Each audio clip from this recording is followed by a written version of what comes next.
Okay guys, it is Sunday, but instead of doing a garden tour, since there's not a lot going on in the garden, I will show you guys the garden at the end of this video, but before, we are going to make this amazing bone broth.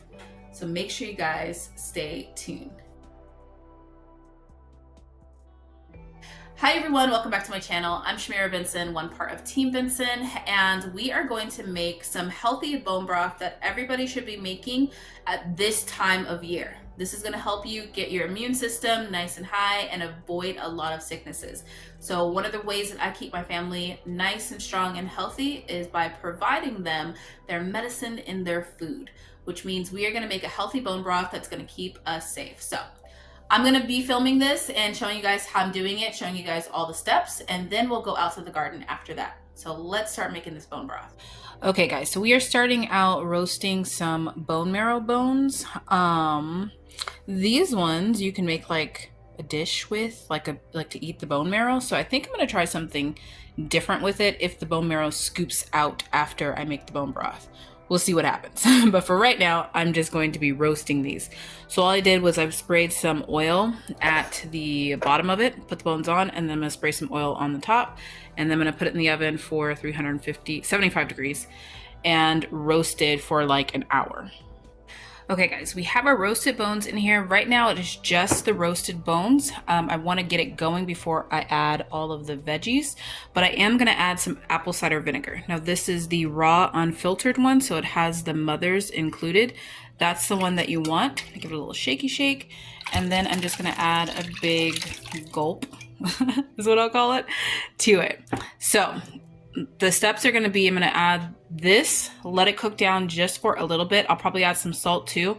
This will just help leach a lot of the nutrients out of the bones.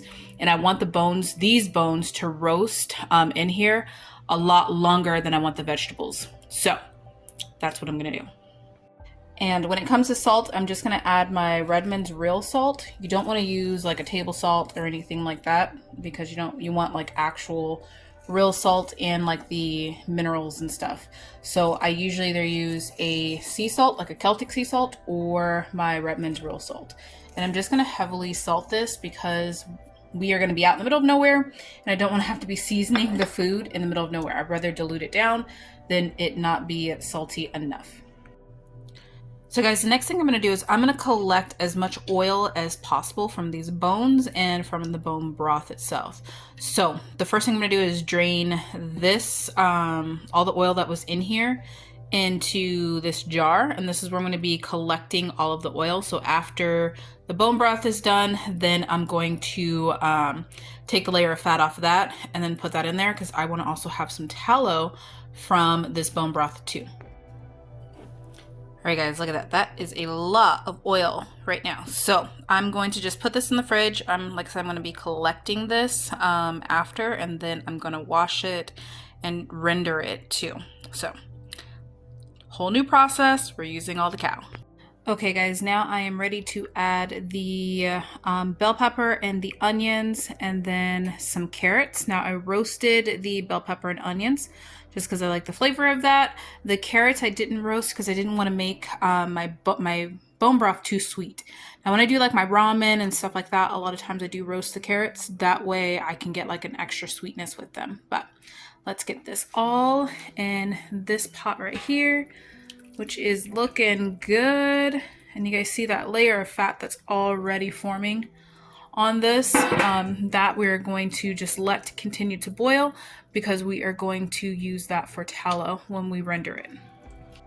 Okay, up next for our bone broth, we're going to be adding our superfood, which is our shiitake mushrooms. Now you guys know we use a lot of shiitake mushrooms in this house now, and these are the ones that we got from Costco. They're organic.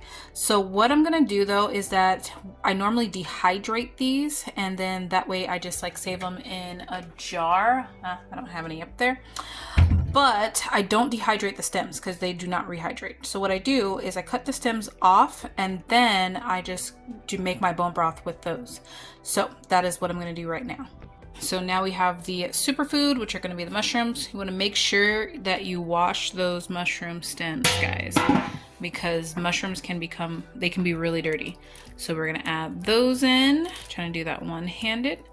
And now we're gonna grab our culinary herbs, and then we're gonna make a sash for our medicinal herbs because I want to be able to use all of this stuff that's in here. I'm gonna try and make like a soup base with the bone marrow and the like the herbs and the vegetables and the mushrooms. So that's the goal. Okay guys, so up next we have our culinary herbs. Now these ones are also medicinal too. So disappointed in my garden this year, so I had to go buy some rosemary and some thyme, and luckily Trader Joe's has some organic ones, so it's fine.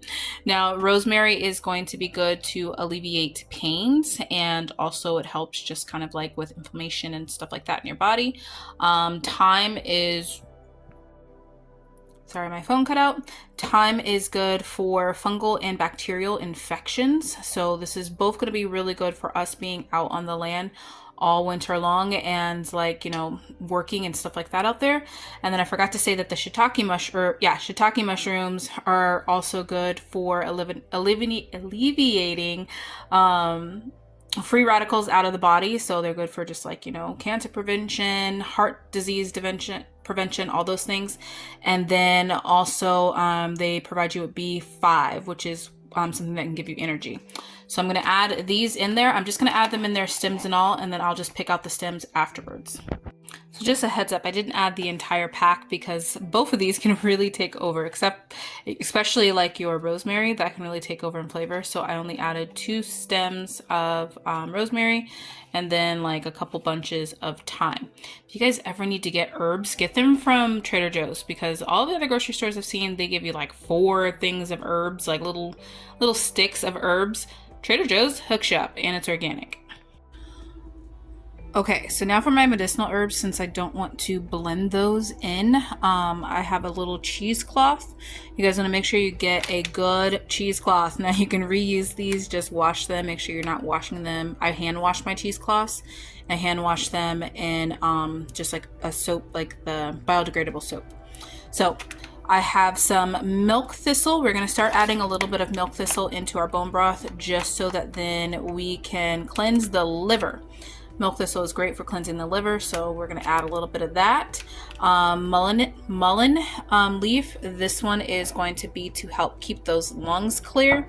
And then echinacea is just going to be an antibiotic. Now this is going to be like an antibiotic bone broth, so I will be making another one that we use when we're just kind of not as sick. But like if anybody's getting like a little bit of a cold or anything like this will be my emergency. But I will start my family off on this just to get those lungs clear. Now I kind of just measure with my heart. I would say maybe 2 tablespoons of each, since it's going to be like a pretty big roaster that it's going into, and that should be enough. Okay, just so you have a reference, this is how much I use. This one is the milk thistle, that's the mullein, and that is the echinacea root. So all I'm going to do is just wrap this up, make like a little thingy, and then I'm going to stick it into the pot. Tie it off, stick it into the pot. Okay guys, we're getting so close. And now our little medicine ball is going right on in there. Now, a lot of times, like when you guys see me make like chicken broth or something like that, you'll also see me add lemon. I usually don't add lemon to my beef broth. Sometimes I do, but most of the time I don't. I like for it to have more of just like a beefy kind of fall Thanksgiving-y type flavor to it. So yeah, it's to each their own, but you can add lemon to it too. The reason why I add lemon is because it pulls a lot of the minerals out of those bones, but that's the same thing that the apple cider vinegar does. So yeah, just your preference. You do you. I'm gonna give this a little mix, and then this is going to cook all night long. Now I am gonna turn it down to 150, and then it's just gonna roast literally for like 24 hours, guys. Okay guys, and after cooking for 24 long hours, this is what we have. And as you can see, it's a nice, beautiful colored broth. So I am going to let this cool overnight. I'm going to get the layer of fat off of it and then render the fat.